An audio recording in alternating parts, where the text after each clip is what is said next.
میں نے جو مخصوص حضرات سے آپ سے کہا تھا وہ یہ تھا کہ اللہ اپنے مومن بندوں کی بھلائی کی فکر کرتا ہے. یہ ایک ایسی اہم بات ہے کہ اگر ہم اسے واقعی سمجھ لیں اور ہمارے دل و دماغ میں اس کی جگہ بن جائے تو دین کی پابندی کا شوق پیدا کرنے کے لیے یہی ایک بات کافی ہے. لیکن کل بھی میں نے آپ کے سامنے کہا تھا اور آج مجھے آپ کے سامنے یہ کرنا ہے کہ اللہ جب ہماری آپ کی کسی ایمان لانے والے بندے مومن کی بھلائی کی فکر کرے گا تو اپنے علم کے حساب سے، اپنی حکمت کے حساب سے، نہ کہ ہماری رائے کے مطابق، نہ کہ ہماری خواہش کے مطابق. میں اپنی اس بات کو سمجھانے کے لیے ایک واقعہ سنانا چاہتا ہوں جو پورے طور پر اس بات کی وضاحت کرے گا کہ بندے کا کام ہے اللہ کے فیصلے پر راضی ہونا اور یہ یقین رکھنا کہ وہ ہمارے بارے میں جو فیصلہ کرے گا وہ بہترین فیصلہ ہو، چاہے اس کا فیصلہ ہماری خواہشوں کے مطابق نہ ہو. واقعہ مشہور ہے، اجنبی نہیں ہے. ہمارے آپ کے ساتھ میں امام موسیٰ بن جعفر علیہ السلام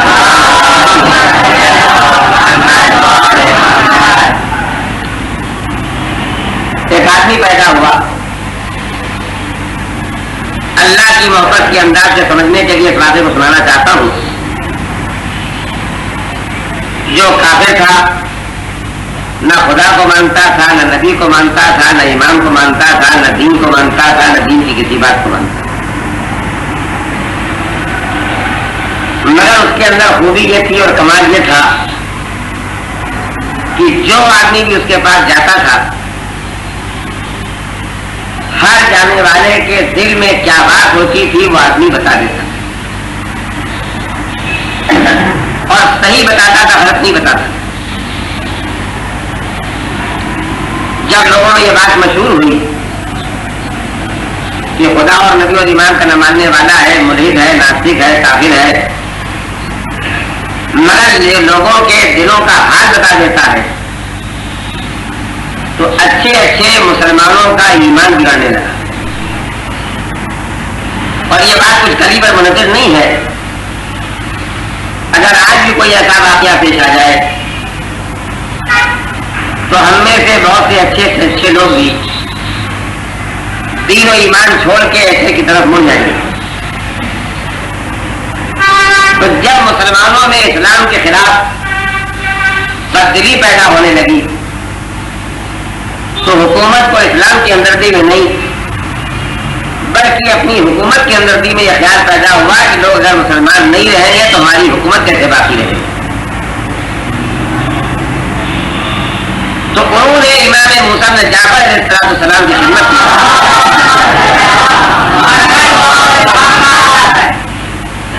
یہ کہلوایا کہ آپ کے جد کے دین پر وقت پڑا ہے، آپ اس کی حفاظت کریں.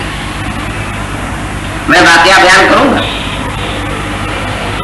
لیکن اس جگہ پر اتنا کہے بغیر آگے نہیں بڑھ سکتا کہ آپ حکومت اور امامت کے مزاج کے فرق کو پہچانیں.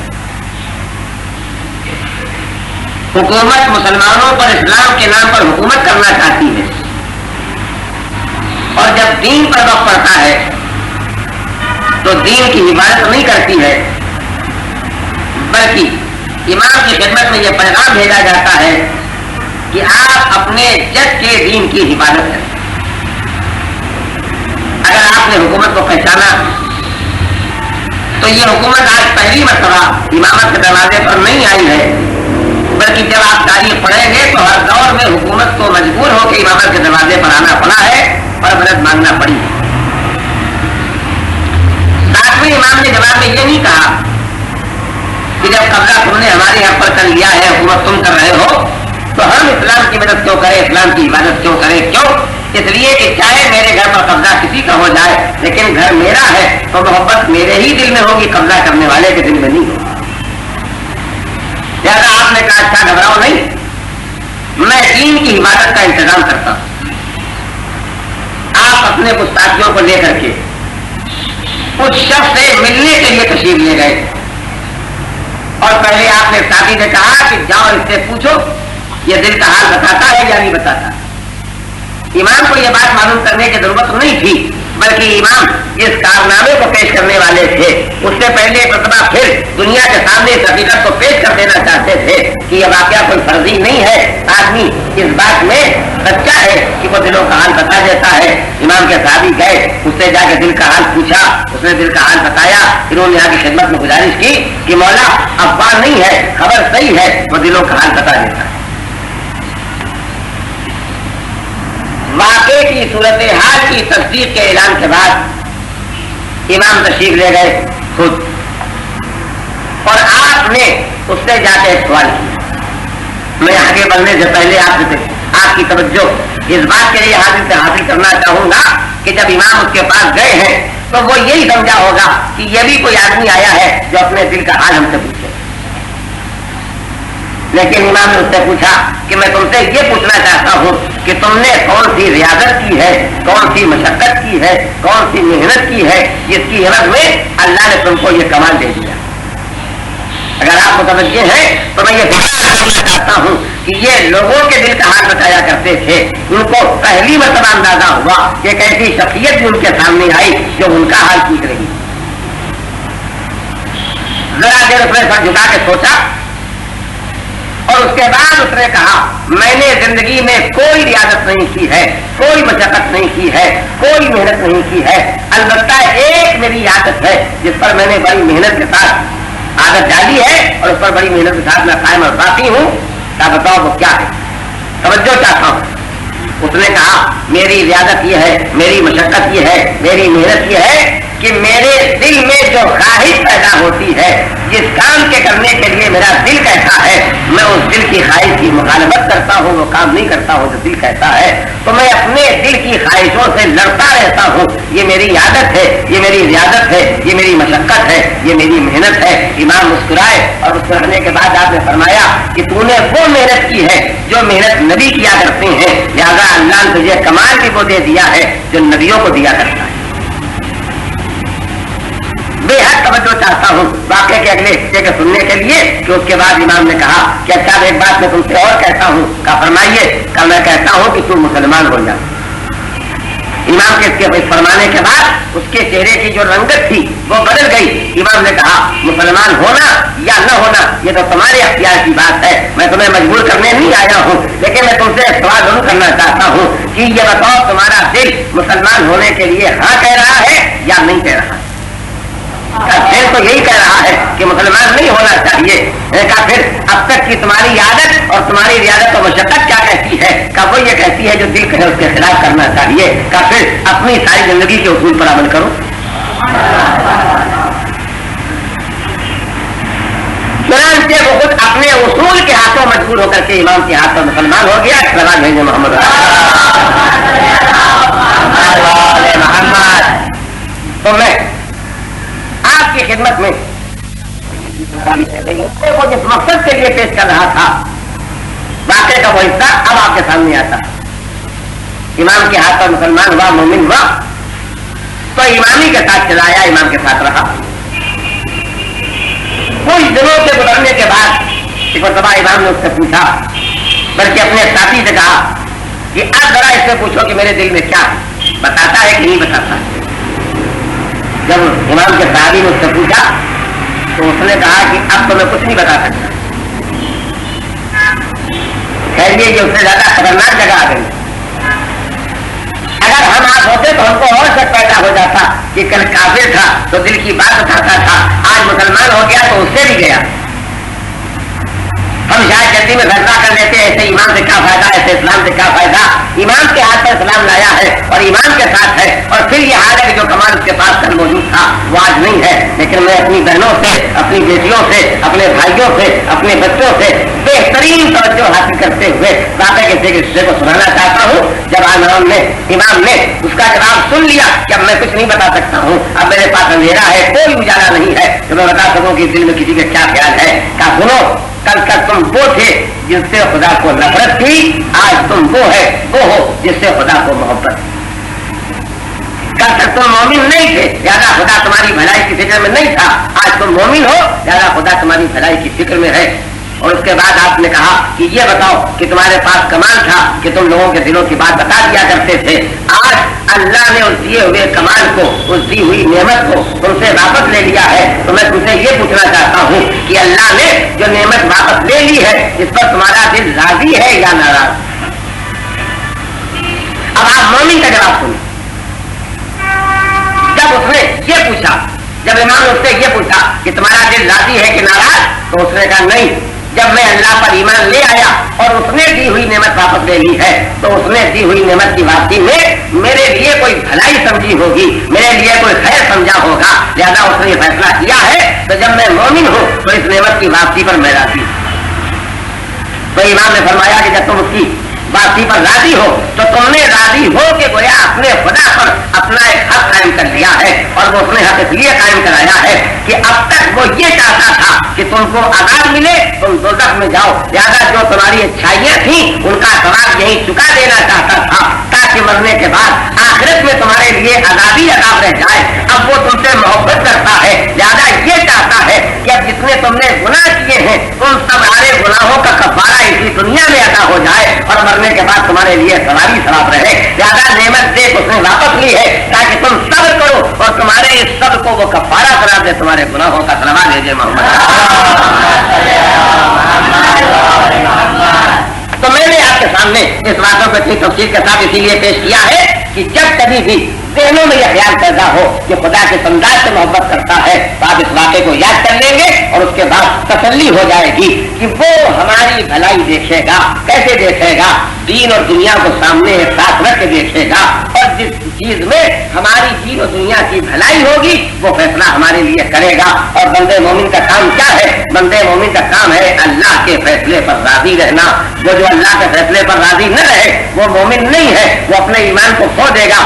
ایمان کے شرائط میں سے ایمان کی روح یہی ہے، ایمان کی بنیاد یہی ہے کہ انسان اللہ کے فیصلوں پر راضی رہے۔ کب فیصلوں پر راضی رہے؟ راحت و آرام کے فیصلے پر راضی رہنا بہت آسان ہے، اس لیے کہ وہ تو راحت کا فیصلہ ہے، لیکن جب نعمت واپس لے لی جائے، مصیبت دے دی جائے، تکلیف دے دی جائے اور اس پر بھی بندہ اپنے خدا سے راضی رہے تو یہ ہے اللہ کے فیصلے پر راضی رہنا۔ قدر و قضا پر راضی رہنے کا مطلب یہی ہے، اور اسی کو رضا بھی کہتے ہیں، اسی کو تسلیم بھی کہتے ہیں۔ سلام بھیجے محمد۔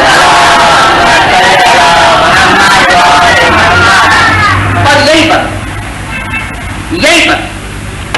میں ایک اہم ترین مسئلے کی طرف آپ کی توجہ کو موڑنا چاہتا ہوں، اور وہ یہ ہے کہ ہم میں سے ہر آدمی معمولی سے معمولی عقل رکھنے والا مسلمان بھی یہ جانتا ہے کہ زندگی کے دو حصے ہیں، ایک یہ دنیا ہے، ایک دنیا کے بعد آخرت۔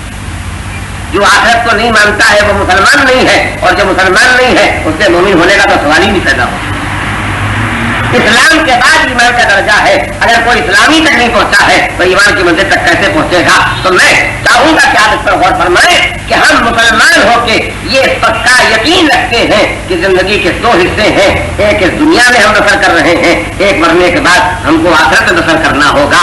اگر ہم زندگی کے ان دونوں حصوں کو مانتے ہیں تو پھر ہمارے سامنے ایک مسئلہ اور آتا ہے، ہم سب کچھ یہیں چاہتے ہیں یا سب کچھ وہاں چاہتے ہیں، یا کچھ یہاں بھی چاہتے ہیں اور کچھ وہاں بھی چاہتے ہیں؟ یہ تین ہی راستے تو ہیں۔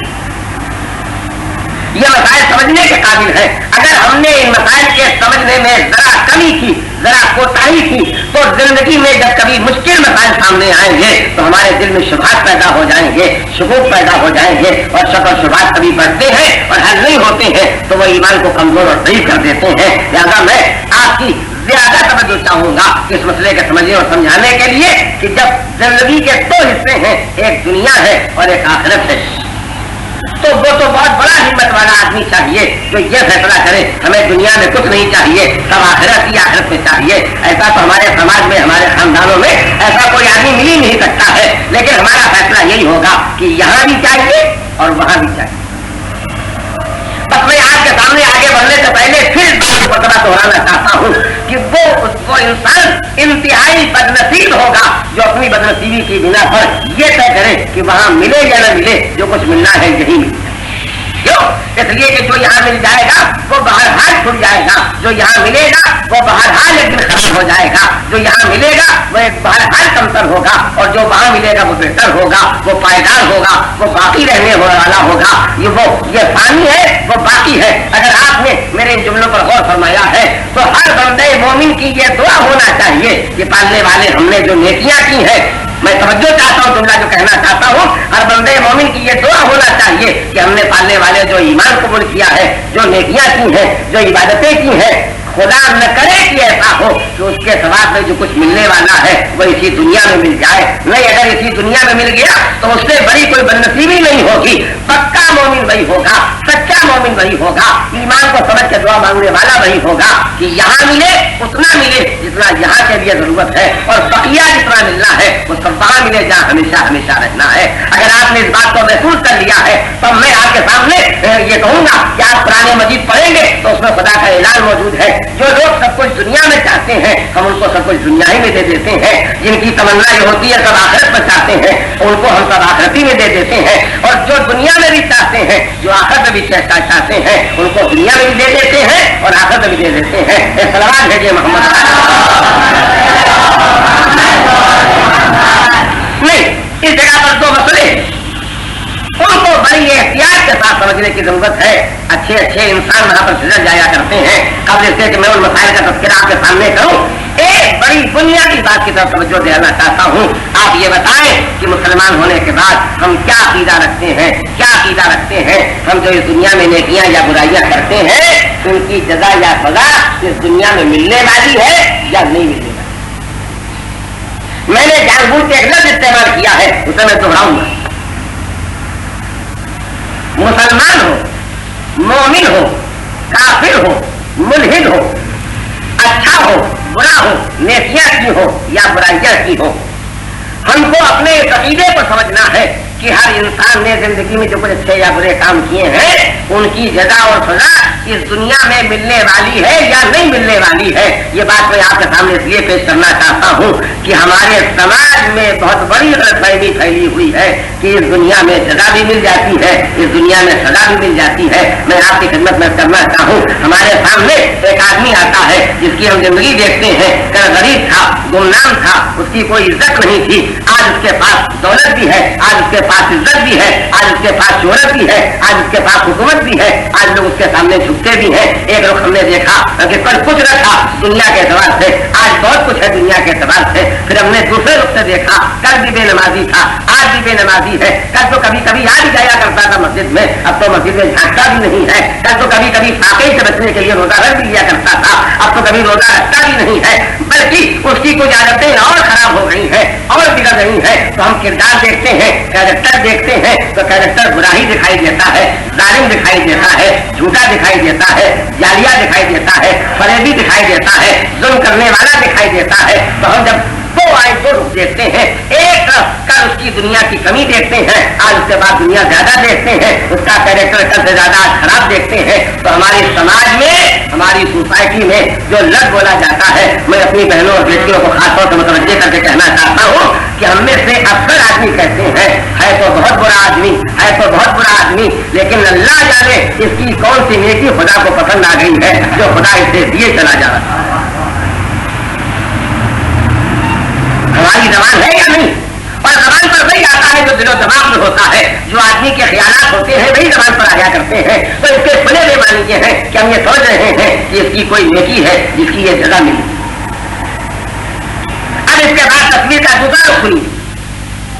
कुछ आदमी हमारे सामने आते हैं बिल्कुल ईमानदार, फाके कर जाएंगे लेकिन किसी के माल पर हाथ नहीं डालेंगे, कभी नामहरम को निगाह उठा के नहीं देखेंगे, सख्त से सख्त नुकसान बर्दाश्त कर लेंगे, लेकिन सच बोलेंगे, भाइयों का ख्याल रखेंगे, हर एक के सामने झुक के मिलेंगे, मस्जिद में नमाजें भी पढ़ेंगे, मस्जिद में मस्जिद करने भी आएंगे, जहाँ तक मुमकिन है नेकी भी करेंगे। लेकिन उसके बाद हमको जिंदगी का दूसरा रुख नजर आता है, वो ये है कि झोपड़पट्टी में पैदा हुए और वहीं बूढ़े हो।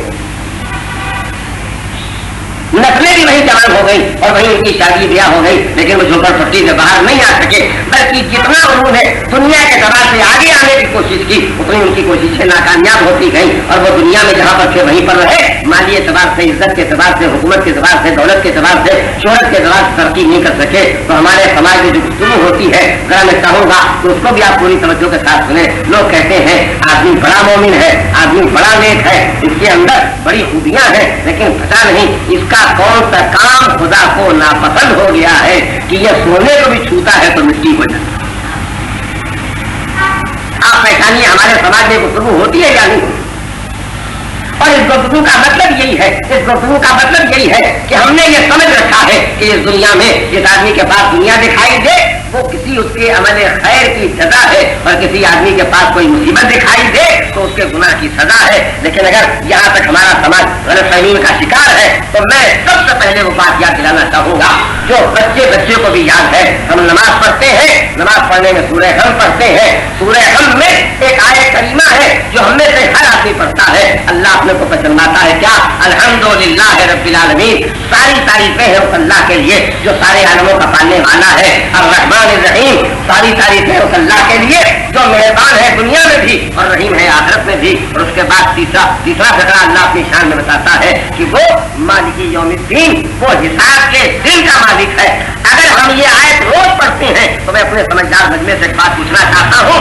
अल्लाह ने ये नहीं कहा, अल्लाह ने ये नहीं कहा कि वो हिसाब का मालिक है, वो कहता है मालिके यौमिद्दीन, यौम का लफ्ज इस्तेमाल करता है, यानी वो हिसाब के दिन का मालिक है। तो छोटी सी छोटी अक्ल वाला भी समझ लेगा कि वो हिसाब के दिन का मालिक है, यानी हिसाब का कोई दिन मुअय्यन है। जब तक वो दिन नहीं आएगा तब तक हिसाब नहीं होगा। मैंने ये बात इसलिए सुनाई है कि ये आयत करीमा इस बात का ऐलान करती है कि जिसने नेकियां की हैं उसका हिसाब का दिन आएगा, तब हिसाब होगा, तब जज़ा मिलेगी। जिसने गुनाह किए हैं, जिसने बुराइयां की हैं, उसका हिसाब का दिन आएगा, जब हिसाब होगा तो उसे सजा मिलेगी। तब मैं इस्लाम का अकीदा सुनाना चाहता हूँ, इसे गिरे गिरा में बांध के रखिए।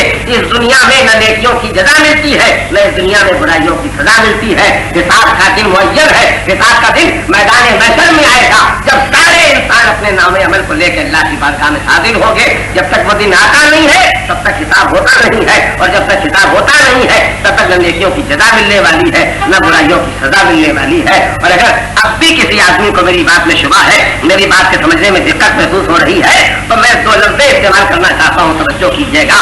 एक जिंदगी यहाँ, एक जिंदगी वहां। एक है इंसान का अमल चाहे अच्छा हो चाहे बुरा, और एक है जज़ा नेकियों की और सजा बुराइयों की। ये बातें सामने है, अब मुझे झगड़ा कहने दीजिए। मैं ये करना चाहता हूँ कि इस्लाम का अकीदा ये है कि इस दुनिया की जिंदगी में लफ्जों को जाया न होने दीजिएगा। इस दुनिया की जिंदगी में सिर्फ अमली ही अमल है, इस दुनिया में जज़ा और सजा नहीं। शक शुबा पैदा हो तो मैं भी आपके सामने तस्दीक करने के लिए मौजूद हूँ। मेरे बयान को मुकम्मल तो होने दें। मैं इस्लाम के अकीदे को पेश करना चाहता हूँ कि इस दुनिया में अमल ही अमल का मौका है, न जज़ा मिलती है नेकियों की और न सजा मिलती है बुराइयों की।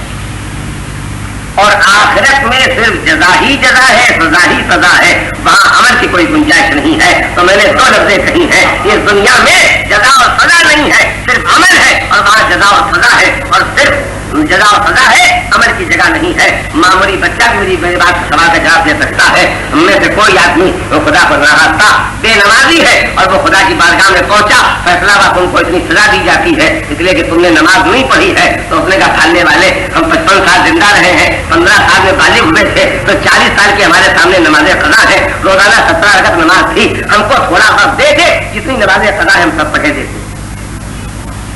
मिलेगी मोहलत, मौका दिया जाएगा। अगर हर आदमी को यकीन है कि वहां अमल का मौका नहीं मिलेगा तो फिर बात को बात से मिला लीजिए। जहां अमल है जज़ा और सजा नहीं है, वहां जज़ा और सजा है और गुंजाइश है अमल नहीं।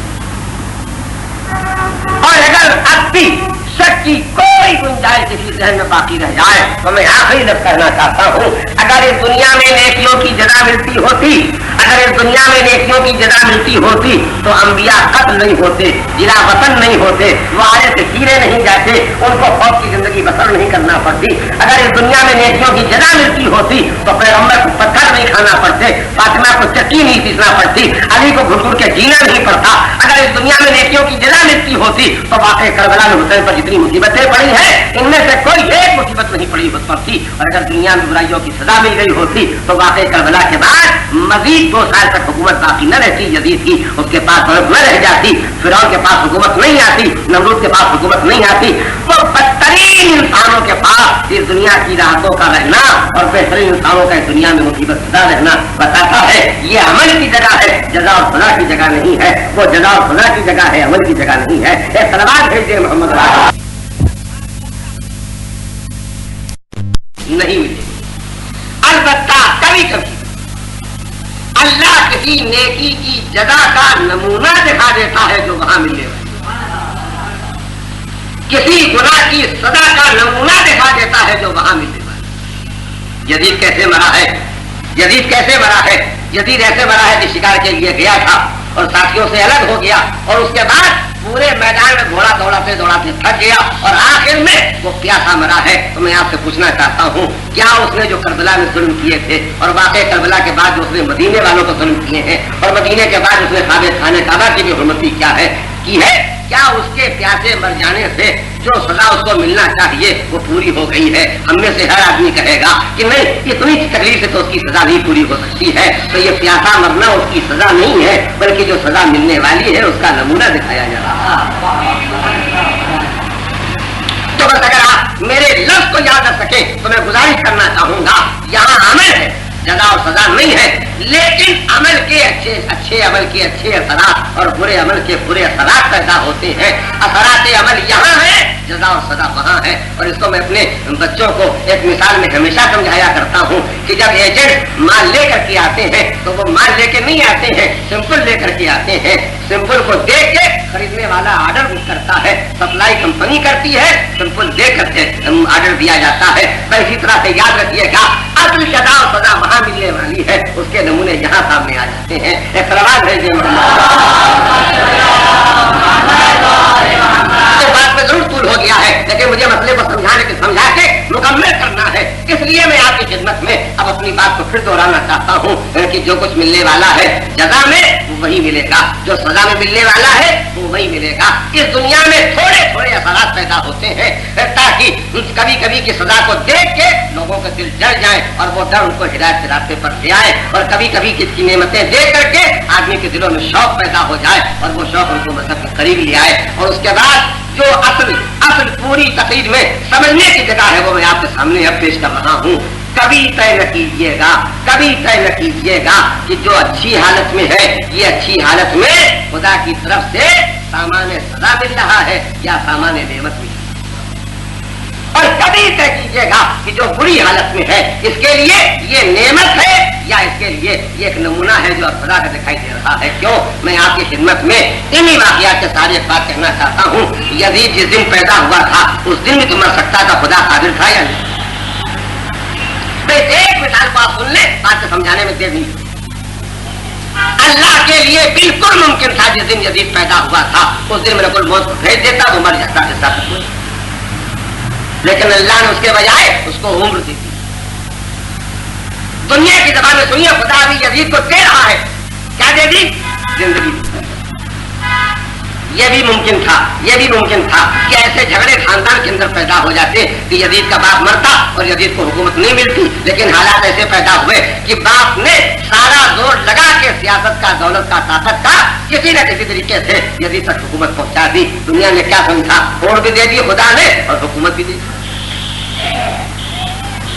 मैं इसके बाद में बेहद खतरनाक जगह पर चेहरों को लाना चाहता हूँ, जहाँ तक अगर आप आ जाए तो समझने में बहुत आसानी होगी। खुदा के लिए बिल्कुल मुमकिन था, बिल्कुल मुमकिन था कि जब इमाम हुसैन करबला में पहुंचे थे उस वक्त वो यजीद की मौत को का इंतजाम कर देता तो वाकई करबला पर में हुसैन पर से सारी जहमतों और मुसीबतों का बोझ उठ जाता। लेकिन अल्लाह ने उसे और जिंदगी दे दी, यहाँ से जिंदगी दे दी कि हुसैन शहीद भी हो गए, ज़ैनब कैदी भी हो गई और काफिला कैदखाने तक पहुंच भी गया। अब इसके बाद खुदा मौत दे सकता था, लेकिन अल्लाह ने उसको और जिंदगी दे दी। हुकूमत भी वापस नहीं ली, जिंदगी भी वापस नहीं दी। और उसने दूसरे साल नबी के मदीने पे हमला किया है। मैं उन वाक़यात का खुलासा आपके सामने सिर्फ 2 लफ्जों में सुना सकता हूँ कि उसने मदीने में जो कुछ किया उसके नतीजे में मस्जिदुल नबी की बेहुरमती इतनी हद तक हुई कि उसमें घोड़े बांधे, कई हजार अंसार और मुहाजिरीन कत्ल। और आखिरी लफ्ज सुन लीजिए कि नबी के मुकद्दस मदीने में आज से हजारों सैकड़ों साल पहले की बात सुनाता हूँ, उस वक्त के मुकद्दस माहौल में यजीद की फौज कसी के नतीजे में 400 नाजायज बच्चे मदीने में ख्याल होना चाहिए था। अब तो खुदा का गजब सामने आ जाना चाहिए था, यजीद की मौत वाक़ई हो जाना चाहिए थी। लेकिन अल्लाह ने उसे और मोहलत दी। मदीने के बाद उसकी फौज को उसने हुक्म दिया, अपनी फौज को जाओ मक्के पे हमला करो। अब्दुल्लाह इब्न जुबैर ने हुकूमत बनाई है, उनकी हुकूमत को मिटा दो। अब्दुल्लाह इब्न जुबैर भी वैसे ही थे जैसे यजीद था। उन्होंने अपनी पनाह के लिए खाना काबा का रास्ता इख्तियार किया, उसके अंदर जाके बैठ गए। यह न सोचा कि हमारी वजह से खाने काबा की हुर्मती होगी। जो खाने काबा की हुर्मती सोच के मक्का छोड़ दे वो हुसैन इब्न अली होता है।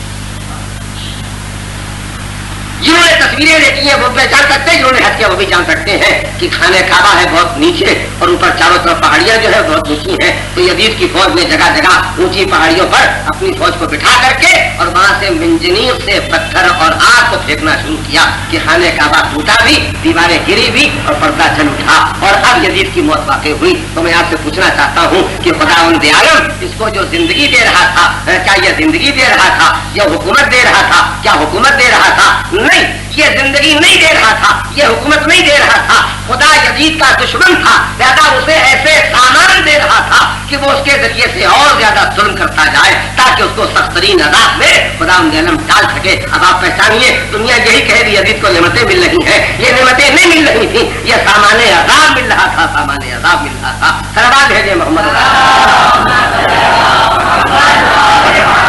और वैसे आप याद रखें कि वो मोमिन इंतहाई खुश नसीब है। इस लफ्ज की कदर कीमत चाहता हूँ, उसे जाया न होने दीजिएगा। वो मोमिन इंतहाई खुश नसीब है जो ईमान का पक्का भी हो, अमल का सच्चा भी हो, दीन का पाबंद भी हो, कैरेक्टर उसका बिल्कुल अमल साले के मुताबिक हो और वो फिर दुनिया में बीमारियों में गिरफ्तार रहे, परेशानियों में गिरफ्तार रहे, ताकि जितने उससे गुनाह सरदर्द में है उन गुनाहों की सजा वहां माफ हो जाए और दुनिया की तकलीफें उसके गुनाहों का कफारा बन जाए। उससे ज्यादा खुशनसीब कोई बंदे मोमिन नहीं है जिसकी दुनिया की तकलीफें उसके किए हुए गुनाहों के लिए कफारा बन के आखिरत से बचा ले। बस पहचानिए, वो तकलीफें नाराहत है जो अज़ाब खुदा से बचा रही हैं और वो दौलतें और राहतें और नेमतें सामाने अज़ाब है जिनके जरिए अज़ाब इलाही में इजाफा हो रहा है। लिहाजा खुदा ने किसको क्या दिया है, वो सामाने अज़ाब बना के दिया है या कफारे गुनाहों का कफारा बना के दिया है, ये फैसला करने वाला वो है। हम बस इतने हैं कि हम मोमिन हैं और खुदा पर ईमान रखते हैं और ये ईमान रखते हैं वो कोई गलत काम कर ही नहीं सकता है। उसने ऐलान किया है हम बंदे मोमिन की फिक्र में रहते हैं। लिहाजा हर मोमिन को जब कभी कोई तकलीफ पहुंच जाए, खासतौर से वही मौका होता है जहां दिल में शक पैदा होता है, तो उसे पूरी ताकत के साथ अपने दिल को मजबूती के साथ इस अकीदे पर जमाना चाहिए हमारे खुदा ने हमारे लिए जिसमें खैर समझा है वही किया है। कहना बहुत आसान है लेकिन जब पड़ जाती है तब दिल को राजी करना बहुत दुश्वार होता है। एक बूढ़े बाप का उसके बुढ़ापे में जवान बेटा मर जाए लेकिन दिल को राजी करना पड़ेगा, इसने इसकी मौत में इसके लिए और हमारे लिए कोई भलाई समझी होगी, सब उसने ऐसा फैसला किया है। मुश्किल जरूर है मगर जो जितनी मुश्किल से गुजरेगा उतनी आसानी से वो जन्नत हासिल करेगा और जो जितना यहाँ मुश्किल से बचेगा मुश्किलें वहां सामने आएंगी। मैंने ये सारी तफसीलें आपके सामने पेश की फकत इसलिए कि आज बंदे मोमिन की तमन्ना यही होगी पालने वाले यहाँ मिल जाए तो अच्छा है और न मिले तो कोई शिकवा नहीं है, लेकिन हमें आखिरत में सब कुछ मिल जाए। कहाँ से मिलना शुरू हो जाए? मौत के सरहाने से मिलना शुरू हो जाए कि दम निकलने में तकलीफ न हो, कब्र में उतरने में जहमत न हो, नकीरेन के जवाब देने में जहमत न हो, बेचारे कब्र का सामना न करना पड़े, बरज़ख में जहमत न हो, महशर में जहमत न हो। अगर हमारे सामने ये बात है तो फिर हमको याद रखना चाहिए कि अगर हम दुआ करते हैं और दुआ कबूल नहीं होती है और खुदा का ये वादा है हम तुम्हारी दुआ को जरूर कबूल करेंगे, तो फिर हमें फैसला करना होगा। उसने बेहतर जो समझा है वो तय किया है। हमने दुआ मांगी थी, एक चीज मांगी थी, उस उसने हमारे लिए तय किया है वो देना जो हमारे लिए मुनासिब था।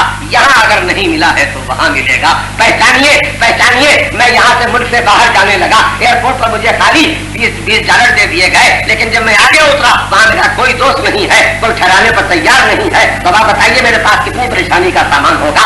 लेकिन अगर जाने से पहले मेरे लिए ऐसे सामान पैदा हो गए कि मैंने 50,000 रुपए का ड्रा बनवा लिया और वो जेब में रख के चला, तो मेरे पास इत्मीनान है जितनी रहमतें सामने आती जाएंगी मैं इसको कैश कराता जाऊंगा और रहमतों को हल करता जाऊंगा। ईमान किसी और चीज का नाम नहीं है, हमारे फायदे किसी और चीज का नाम नहीं है, ये उस ड्रा का नाम है जो आखिरत में कैश होगा और जन्नत में कैश होगा। सलावत भेजिए मोहम्मद, एक दुरूद और भेजिए मोहम्मद वाले मोहम्मद।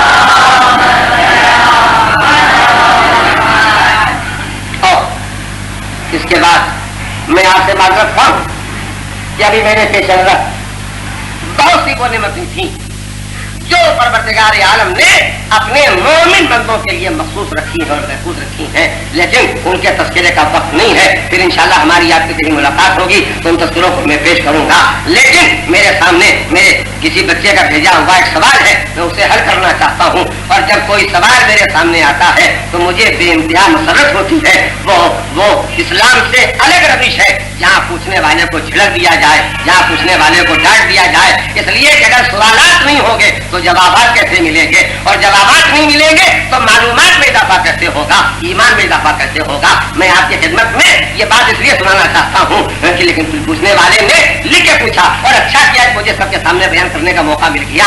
वैसे भी शर्म नहीं करना चाहिए, जब कभी जहन में कोई सवाल पैदा हो, कोई शुबा पैदा हो, कोई शक पैदा हो, उसे जरूर पूछना चाहिए। वो और मजहब होंगे जहाँ पूछने से मना किया गया है, इस्लाम कुरेद के दावत देता है, क्यों नहीं पूछते हो, क्यों नहीं पूछते हो, और पूछने वालों को अजर देता है। हमारी सोसाइटी में पूछने वाले को डांट दिया जाता है, मजहब हिम्मत उभारता है, पूछो पूछो जो कुछ पूछना चाहते हो। और मैं कब इसके सवाल उसके जवाब को पेश करूं, मौलाए कायनात अमीरुल मोमिनीन अली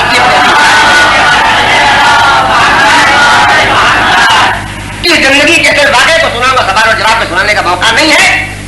सिफ़ीन की जंग है और घमसान की लड़ाई हो रही, तीर बरस रहे हैं, तलवारें चल रही हैं, खंजर चमक रहे हैं, लाशें गिर रही हैं, सर कट रहे हैं, जख्मी होने वाले घोड़े चीख रहे हैं। एक घमसान की लड़ाई का सिलसिला जारी है। एक आदमी आता है और मौलाए कायनात से कहता है, मुझे एक बात पूछना है। जो लोग वहां बैठे हुए थे वो कहते हैं, तुमको सूरत हाल का अंदाजा नहीं है, पोजीशन नहीं देखते हो, लड़ाई कितनी सख्ती पर चल रही है, तुम इस वक्त मसाइल पूछने के लिए आए हो। मौला ने उन टोकने वालों को टोक दिया और कहा, खामोश हो जाओ, इसने जो सवाल किया है इसी सवाल वाली फिजा को पैदा करने ही के लिए तो हमने इतनी लड़ाई बोल दी। इसने वो किया है जो हम चाहते हैं, इसलिए कि हम चाहते ही यही है कि दुनिया हिदायत की तरफ आ जाए। और जब तक पूछने वाले पूछेंगे नहीं तब तक शुबहात मिटेंगे नहीं, शक दूर नहीं होंगे, ईमान में इजाफा नहीं होगा। तो जिन्होंने डांटा था मौला ने उन्हें डांट दिया और कहा, तूने सवाल किया है, हम इसी सवाल के जवाब देने ही के लिए दुनिया में आए हैं, तुमने हमारा मसरत पैदा किया है, हम जो तुमसे चाहते थे तुमने वो हमारी ख्वाहिश पूरी कर दी है। और उसके बाद उसके सवाल का जवाब दिया है। मेरे बच्चे ने मुझसे ये पूछा है, मैंने एक दिन यहाँ बयान किया था कि हमारे दिल में यह कश्यप और शुबा नहीं होना चाहिए कि हमने जो नेकियां की हैं वो खुदा कबूल करेगा या नहीं कबूल करेगा। नहीं, अगर हमने खुदा के लिए नेकी की है तो नामुमकिन है कि वो कबूल न हो जाए। मैंने आपके सामने तस्करा किया था और यहाँ तस्करा किया था कि मैदान अराफात में पहुंचने वाला हाजी अगर ये शक करता है कि पता नहीं खुदा ने मेरे गुनाहों को माफ किया या नहीं माफ किया, तो हदीस में आया है कि ऐसा आदमी बदनसीब है, शकी है। वो क्यों ये शक करता है कि जब खुदा ने वादा किया है कि वो हाजी के गुनाहों को माफ कर देगा, तो उसके ऐलान पर शक क्यों कर रहा है और क्यों सोच रहा है कि पता नहीं हमारे गुनाह माफ हुए या नहीं माफ हुए।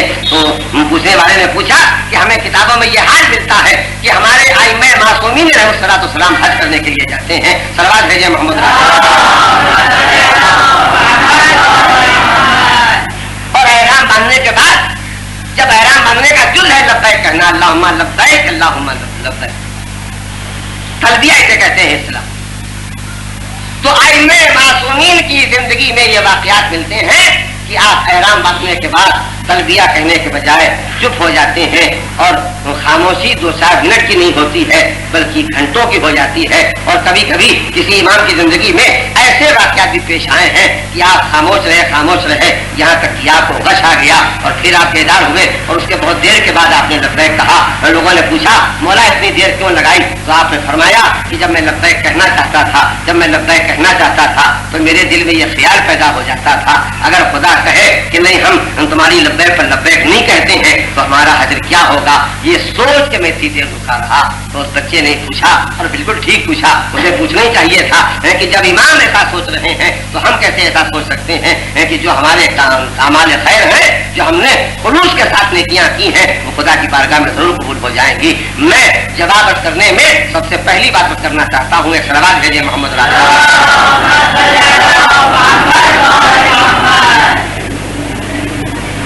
सबसे पहली बात जो मैं कहना चाहता हूँ वो ये कि जो वाकया हमारे आपके सामने किताबों में आया है, मैं इस वाकये की बुनियाद पर ये पूछना चाहता हूँ, क्या हमारे आइम्मे मासूमीन अलैहिस्सलाम जो बेखता हैं, जिनसे करके औला भी नहीं हो सकता है, उनके लिए इसका इम्कान था कि वो लब्बैक कहें और खुदा लब्बैक न कहे? यानी मैंने सवाल के आगे सवाल लग दिया। तो हमने से हर आदमी को सोचना पड़ेगा कि गैर मासूम तो सोच भी सकता था, मासूम ऐसा कैसे सोच सकता? और मासूमीन में भी वो मुमताज मासूमीन, एक मासूम वो है जिनसे तरके औला हो सकता है, मोहम्मद और आले मोहम्मद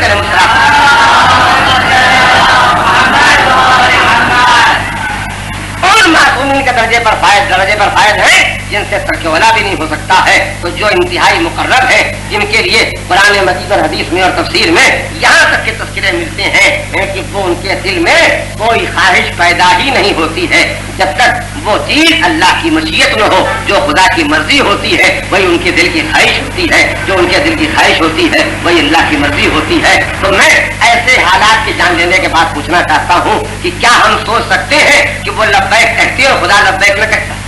तो हमारा फैसला ये होगा कि हम ऐसा नहीं सोच सकते हैं। फिर ये वाकया क्यों पेश आया है? इस वाकये के पेश आने से पहले मैं आपको एक वाकया और सुनाऊं और शायद मैं समझाने पर कादिर हो सकूं। एक सलवात भेजिए मोहम्मद राजा।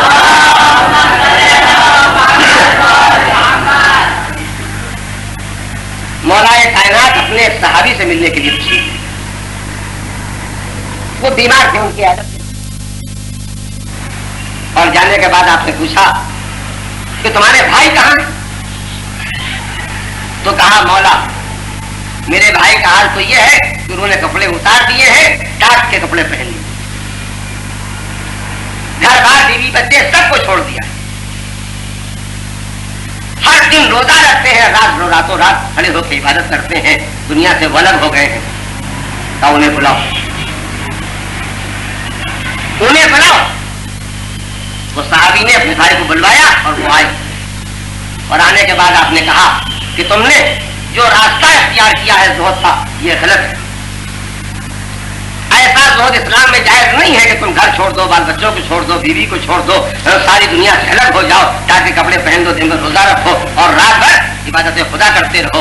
ये ज़ुहद अल्लाह को पसंद नहीं है, ये इस्लाम का रास्ता नहीं है। तो उसने बरजस्ता कहा कि मौला आप तो हमसे ज्यादा इबादत करते हैं, फिर आप हमें क्यों मना कर रहे हैं? तो मौला मुस्कुराए और मुस्कुराने के बाद आपने कहा बस याद रखो हमारी मंजिल और है, तुम्हारी मंजिल और है, तुम हमारे रास्ते तक नहीं आ सकते हो, तुम्हारा काम है हमारे रास्ते की तरफ चलना, मगर तुम उन मंजिलों तक नहीं पहुंच सकते हो जिन मंजिलों तक हम पहुंच सकते हैं। तो ये वाकया मैंने क्यों सुनाया है? ये वाकया मैंने इसलिए सुनाया है कि उनकी शान में और हमारी हैसियत में बहुत फर्क है। शायद मैं अपनी बात को समझाने में अब भी अगर कुछ कोता हूँ और कमी रखता हूँ तो मैं आपकी खिदमत में करना चाहता हूँ। एक ही घर में 4 आदमी रहते हैं, एक सलवात भेजें ताकि मैं मसले को हल कर सकूं। एक घर में 4 आदमी रहते हैं, एक नौकर रहता है जो कहीं और पैदा हुआ है, कहीं और रहा है और वो हमारे घर में आके नौकरी करता है। एक उस घर में रहने वाला बेटा है जो बेहद कमजोर जहन का पैदा हुआ,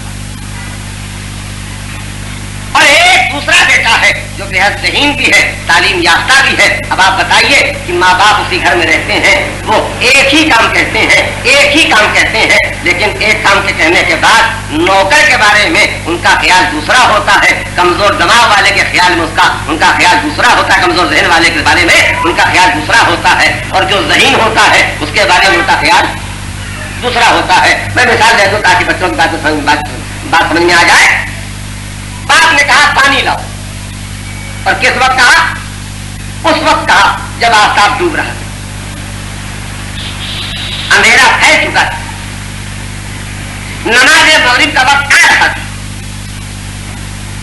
نوکر نے ایک گلاس میں پانی اس کے سامنے پیش کہا نہیں بھائی تم ابھی نئے آئے ہو، سمجھتے نہیں ہو، جب ہم نماز کا وقت ہے تو تم سے پانی پینے کے لیے نہیں مانگ رہے، وضو کے لیے مانگ رہے، جاؤ وضو والا پانی ایسا ہی برتاؤ۔ ہم کمزور ذہن والے بچے سے بھی کر سکتے ہیں کہ اس سے ہم کہیں پانی لاؤ، وہ گرم پانی لے آئے۔ کسی نے کہا یہ گرم پانی لے آئے، ایسے کیسے وضو کیجیے گا؟ ہم نے کہا نہیں اسے تو وضو نہیں کریں گے۔ ہم نے اسے کہا گرم پانی اس وقت نہیں چاہیے، جب ہم کو ضرورت ہوتی تو ہم بتا دیتے ہیں گرم پانی چاہیے، تم اس وقت وضو کے لیے پانی۔ لیکن یاد رکھیے گا اگر ہم مغرب کے وقت اپنے سمجھدار بچے سے کہیں پانی لاؤ اور وہ ایسی غلطی کرے تو ہم اس پر بے حد ناراض ہوں گے کہ تم سے ایسی غلطی کیسے ہوئی۔ معلوم ہوا جس کی منزل کم ہوتی ہے اس کے چھوٹے چھوٹے کام بھی قبول کر لیے جاتے ہیں، اور جن کی منزلیں بڑی ہوتی ہیں ان کی منزل اسی حساب سے طے ہوتی ہے۔ تو بس میں نے آپ کے سامنے جو کہنا چاہا ہے اس کا خلاصہ اور ماحول یہ ہے کہ ان ائمہ معصومین علیہم الصلوۃ والسلام اور خدا کے درمیان کے جو معاملات ہیں ان کا سمجھنا ہماری سطح سے زیادہ ہے۔ ہم نہیں سوچ سکتے ہیں کہ یہ معصوم ہو کے بھی اللہ کی عظمتوں سے کیوں اتنے خوف زدہ ہے، اور اللہ معصوم نہ ہونے کے باوجود ان کے خوف کی قدر افزائی کیوں کر رہا ہے۔ ہمارا قیاس ان کے ساتھ نہیں ہو سکتا ہے، ان کی منزلیں بہت بلند ہیں، ہماری منزلیں بہت پست ہیں۔ تب جیسے ایک ناسمجھی کا کام نوکر سے قبول کیا جا سکتا ہے، ناسمجھ بچے سے قبول کیا جا سکتا ہے، مگر سمجھدار اور مزاج پہچاننے والے بچے سے اگر وہی غلطی ہو جائے تو اس پر فرہمی ہو جائے گی۔ ویسے یاد رکھیے گا ہم حقیر ایمان لانے والوں کی معمولی نیکیاں بھی خدا قبول کر لے گا، اس لیے کہ نہ قبول کروں گا تو اس سے زیادہ ان میں قوت برداشت نہیں ہے۔ وہ ان کی منزلیں ہیں، ان کو وہی جانتے ہیں، خدا جانتا ہے۔ صلوات بھیجیے محمد۔ بس میں نے آپ کے سامنے جو تذکرے پیش کیے ہیں ان پوری تقریروں کا خلاصہ اور ماحصل، جبکہ آج میں سلسلہ کلام کو مکمل کر رہا ہوں، آپ کی خدمت میں آخری مرتبہ دہرانا چاہتا ہوں کہ میں نے اپنی یہاں کی ساری تقریروں میں جو کچھ بھی میرے ساتھ میں تھا، جتنا بھی مجھے وقت اور موقع ملا، میں نے ایک ہی کوشش کی ہے کہ میں اپنے ہر بھائی کو، اپنے ہر بیٹے کو، ہر بچے کو، اپنی ہر بیٹی کو، اپنی ہر بہن کو اس بات کی طرف متوجہ کروں کہ اگر ہم مسلمان ہیں، اگر ہم مومن ہیں، اگر ہم اثنا عشری ہیں، اگر ہم اہل بیت سے محبت کرنے والے ہیں، ان کے شیعہ اور چاہنے والے ہیں، حسین کے ماتمدار وفادار ہیں، ہم نے ان کے دین کو قبول کیا ہے، تو پھر ہم کو اس حقیقت کو پہچان لینا چاہیے پورے طور پر کہ تقویٰ ہم میں سے ہر ایک کے لیے لازم ہے۔ تقویٰ یعنی ہر حکم خدا کو معلوم کیا جائے اور اس کی پابندی کی جائے اور حکم خدا کی نافرمانی نہ کی جائے۔ یہ میری ساری تقریروں کا خلاصہ تھا جن کو میں نے مختلف طریقوں سے آپ کے سامنے پیش کیا ہے، اور اب میرے پاس کہنے کے لیے کچھ باقی نہیں ہے سوائے اس کے کہ میں اپنی زبان بند کر لوں اور یہ آواز دوں کہ جو کچھ میں نے آپ کے سامنے محرم کے ان دنوں میں کہنا چاہا ہے یہ حسین کی آواز ہے، پیاس حسین کی آواز ہے، یہ اکبر کی آواز ہے، پیاس اکبر کی آواز ہے، یہ آواز ہے سارے شہیدوں کی آواز ہے، یہ آواز ہے سارے اسیروں کی آواز ہے کہ ہمارے مقدس خون کی قیمت یہ ہے کہ تم ہمارے ماننے والے ہو تو دنیا میں کوئی پابند دین بنے یا نہ بنے لیکن تم پابند دین بنو۔ ہمارے سامنے کربلا والے ہم سے سوال کریں گے جب تم ہمیں جانتے تھے، ہمیں پہچانتے تھے، ہماری ہر مصیبت پر تمہارا دل رنجیدہ ہوتا تھا اور تم نے ہمارے دین کی پابندی نہیں کی، تو کیا جو خیر ہے وہ دین کی پابندی کریں گے، جو ہمارے دشمن ہے وہ دین کی پابندی کریں گے؟ تو تقاضائے محبت یہی ہے، تقاضائے حسینیت یہی ہے، تقاضائے ایمان یہی ہے، تقاضائے اسلام یہی ہے کہ دین کی تعلیم کو عام کیا جائے اور دین کی تعلیم کی عام کرنے کے ساتھ ساتھ دین کی پابندی بھی کی جائے۔ میں آپ کو ایک نادر موقع کی طرف بھی متوجہ کرنا چاہتا ہوں کہ آپ جب یہاں سے نکلیں گے دروازے پر کتابوں کا اسٹال لگا ہوا ہے، اس میں وہ توضیح مسائل جو انگریزی کی ہے جو کمیاب ہے وہ بھی فراہم ہے اور دوسری کتابیں بھی ہیں، آپ ان کو خریدیں اور اس کے بعد ایسے حالات پیدا کریں کہ جہاں کہیں بھی ہمارا اجتماع ہونے لگے تو لوگوں کو خیال ہو کہ ہمیں کتابیں لے کے چلنا چاہیے۔ آپ کی اتنی مانگ ہونا چاہیے کہ جو کتابیں نہیں چھپتی ہیں وہ چھپنے لگے، اس لیے کہ جب تک کتابیں نہیں بڑھیں گی، کتابیں پھیلیں گی نہیں، جب تک گھر گھر تک پہنچیں گی نہیں، تب تک علم دین بڑھے گا کیسے، اور جب تک واقعیت نہیں بڑھے گی دین کی پابندی پر عمل کیسے ہو سکے گا؟ بس میں ختم کرتا ہوں اور یہ کہتے ہوئے ختم کرتا ہوں، میں نے سب کا نام لیا تھا لیکن ہیر کا نام میں نے اپنی زبان پر نہیں آنے دیا تھا۔ اب اس کا پیغام سنیے، وہ بے زبان ہے، وہ بے زبان ہے، وہ بولتا نہیں ہے مگر وہ حسین کا ترجمان ہے، وہ तर्जमान हुसैन कौन? कमसिन अली असगर भी यही पैगाम दुनिया से दे के गए हैं। अगर तुमको मेरा बचपना याद है, मेरी कमसनी याद है, प्यास से मेरा चेहरा जो कुमला गया था वो याद है, मेरी होठों पर जो कपड़ियां प्यास से जम गई थी वो याद है, मेरी सूखी जबान याद है, मेरी शहादत याद है, तो याद रखो ये सारी कुर्बानियां हमने इसलिए दी थी कि जब तक हुसैनी कौम पैदा हो तो उसका कोई बच्चा, कोई जवान, कोई औरत, कोई मर्द, कोई बड़ा, कोई छोटा, कोई बूढ़ा दीन का नावाकिफ न हो, दीन का न जानने वाला न हो और दीन की पाबंदी करने वाला हो। बस मैंने पैगाम मुकम्मल कर दिया। अब मेरे पास इतना फरीदा और है, और ये सब फरीदा सबसे अहम फरीदा है कि मैं आज की रात आपके सामने थोड़ी देर उस मसायब का भी तस्करा करूं जिन मसायब को छेड़ के वो कुर्बानियां दे के आले मोहम्मद ने दीन तक पहुंचाया है। मैं आपकी खिदमत में इससे पहले जनाब कासिम की शहादत पढ़ चुका, जनाब अली अकबर की शहादत पढ़ चुका, जनाब अब्बास की शहादत पढ़ चुका। आज मैं अपना तस्करा उस नन्हे कमसिन शहीद के बारे में करना चाहता हूँ जिसकी अहमियत और जिसकी कदर कीमत को अगर पहचानना है तो मैं आपको याद दिलाना चाहूंगा जिस दिन काफिला मदीने से रवाना हो रहा था, अली असगर करबला के मैदान में 6 महीने के थे, लेकिन काफिला जब मदीने से रवाना हो रहा था तो 6 महीने के भी नहीं थे, 1 महीने के भी नहीं थे, शायद 1 हफ्ते से ज्यादा के न थे। इसलिए कि रातों में इख्तिलाफ है कि 28 रजब को काफिला चला है या 4 शाबान को काफिला चला है, लेकिन बहरहाल 28 रजब को काफिला चला या 4 शाबान को काफिला चला। अली असगर 15 दिन के भी न थे जब चले हैं, लेकिन सूरत हाल क्या है आपने हजारों मरतबा सुना है, मैं सिर्फ याद दिलाना चाहता हूँ। काफिला जब चला है तो उस वक्त जो सबसे बड़ा गम था, जो सबसे बड़ा हैजान पैदा करने वाला गम अंगेज मौका था वो ये कि सब जा रहे थे और हुसैन की एक बेटी, बड़ी बेटी फातिमा कुबरा बीमार थी, उनको हुसैन मदीने में छोड़ रहे थे।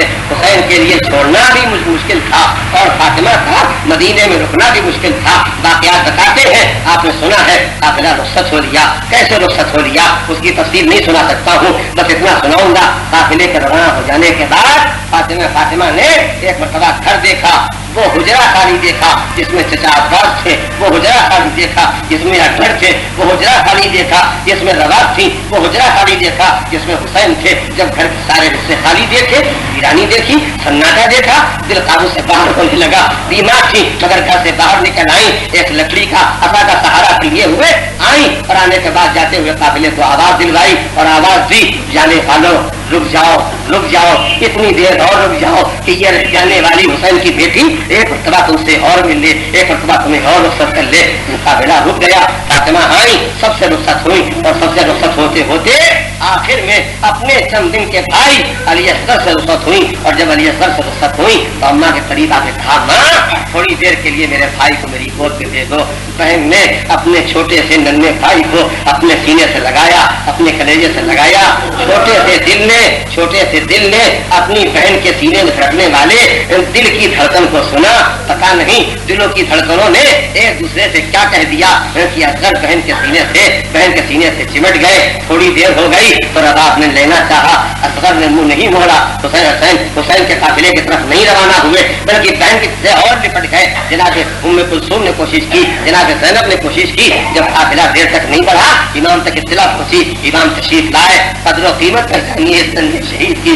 हुसैन करीब आए और एक मरतबा असगर के कान में अल्लाह जाने हुसैन ने क्या कहा कि असगर ने बहन की गोद छोड़ दी और बाप के हाथों पर आ गए। कौन बता सकता है क्या कहा, कौन बता सकता है क्या सुना, लेकिन मैं इतना जरूर कह सकता हूँ कि शायद हुसैन ने यही कहा होगा, असगर हम सबको छोड़ के जा सकते हैं मगर तुमको साथ लेके जाएंगे इसलिए कि हमको तुम्हारी जरूरत है। दुनिया के सामने किसी की शहादत से मेरी उतनी बेगुनाही नहीं साबित होगी और जालिम का जालिम होना उतना वाज़ेह नहीं होगा जितने ये मेरे कमसिन बच्चे तेरी शहादत से ये बात वाज़ेह हो जाएगी। बस अल्लाह जाने हुसैन ने क्या कहा कि मरतबा असगर पलट आए बाप के हाथों पर और मेरे पास लफ्ज़ें नहीं है जो मैं सुना सकूं कि बहन ने भाई को देखा, भाई ने बहन को देखा, इन दोनों निगाहों ने दूसरे से क्या कहा कोई नहीं बता सकता है। बस इतना ही मुमकिन है कि बहन ने कहा होगा भैया जब बाबा ले जाना चाहते हैं तो जाओ, और भाई ने शायद कहा होगा बहन आखिरी मरतबा देख लो, अब तुम्हें असगर जिंदगी में न दिखाई देगा,